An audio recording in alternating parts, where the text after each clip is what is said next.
अमेरिकी राष्ट्रपति Donald Trump ने 1 अक्टूबर से आयातित ब्रांडेड दवाइयों पर 100% टैरिफ लगाने की घोषणा की है। इसका मकसद ग्लोबल कंपनियों को मजबूर करना है कि वे अमेरिका में उत्पाद करें। यह उनकी ग्लोबल अमेरिकी फास्ट मैन्युफैक्चरिंग पहल का हिस्सा है। के अनुसार इस कदम में आयरलैंड, स्विट्जरलैंड और जर्मनी जैसे यूरोपीय देशों का तत्काल और गंभीर प्रभाव पड़ने की आशंका है। ये ज़्यादा मूल्य वाली ब्रांडेड और पेटेंटेड दवाइयों की सप्लाई करता है। इसके उलट भारत पर फिलहाल कम असर पड़ेगा। इसका निर्यात मुख्य रूप से जेनेरिक दवाइयों पर केंद्रित है। वह जेनेरिक दवाइयों का बादशाह है, हालांकि ब्रांडेड जेनेरिक्स को लेकर अनिश्चितता बनी हुई है।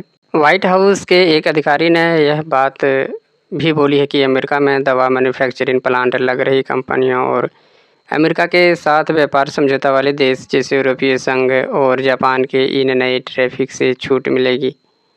इसके बावजूद ट्रंप ने कदम से यूरोपीय देशों का धड़कन और बढ़ा दी है।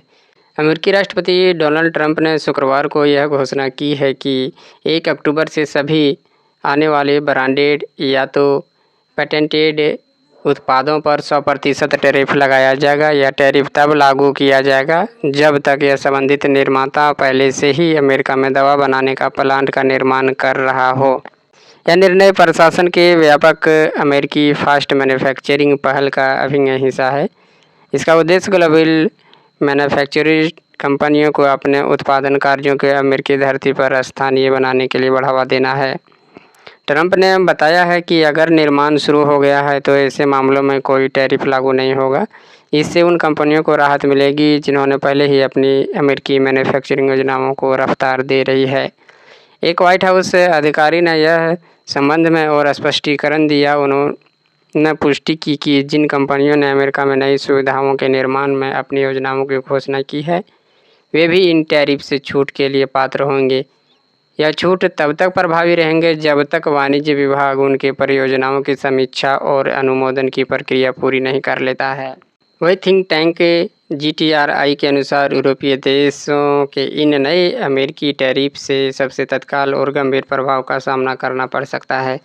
2024 के लिए उपलब्ध अमेरिकी आयात डेटा दर्शाता है कि कुल फार्मास्यूटिक आयात HS-30 के मूल्य $212.82 अरब था।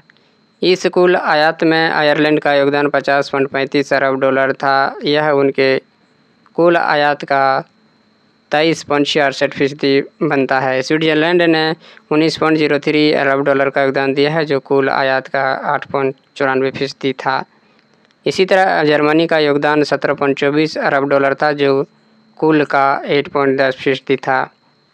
GTRI ने विशेष रूप से जिक्र किया है कि ये यूरोपीय देश उच्च मूल्य वाली ब्रांडेड या पेटेंटेड दवाइयों का सप्लाई करता है।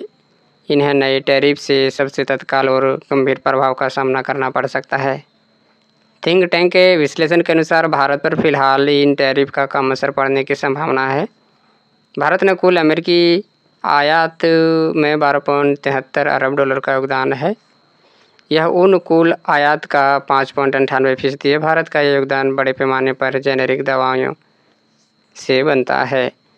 GTRI ने इस बात पर भी रोशनी डाली है कि पेटेंटेड दवाइयों के बजाय जेनेरिक्स पर भारत का फोकस सबसे ज़्यादा व्यापार को इन नए टैरिफ को पूर्ण प्रभाव से बचा सकता है।